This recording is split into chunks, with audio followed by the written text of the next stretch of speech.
جلال آباد ښار کې د لومړۍ امنیتي حوزې منصوبینو 2 تنه د نشهیي توکو د قاچاق په تړاو نیولي دي. د ننګرهار امنیه قومندانۍ مطبوعاتو مسؤل سید طیب حماد وایي دغه کسان د کشفي اطلاع له مخې د لومړۍ امنیتي حوزې په مربوطاتو کې د شاوخوا 8000 ټابلیټکا ګولیو سره نیول شوي او پر خپل جرم اعتراف کړی دی. د اولې امنیتي حوزې بیدار امنیتي ځواکونو د کشفي معلوماتو پر اساس باندې 2 تنه هغه کسان چې په کلا ډوله موټر کې 8000 زیکاپ ګولۍ ځای په ځای کړې وې او غوښتل چې د کابل ولایت نه جلال آباد ښار ته انتقال کړي او دلته په پلور باندې ورسوي چې د امنیتي ځواکونو لخوا پر وخت ونیول شول. نیول شوو کسانو په خپل جرم اعتراف کړی چې اوس مهال تر پوښتنه او ګروېږنو لاندې دي چې وروسته به رسما عدلي او قضایي ارګانونو ته وسپارل شي.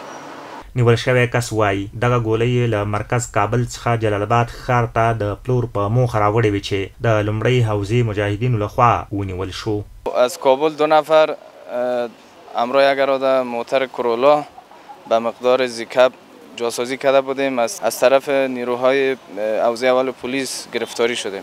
دغه راز د جلال آباد ښار لومړی امنیتي حوزې امیر لطف الرحمن توپان وایي نشهیي توکو سره مبارزه یې په لومړیتوب کې ده. هیڅ چاته به اجازه ورنکړي چې د نشهیي توکو کاروبار وکړي او د ځوانانو ژوند وګواښي.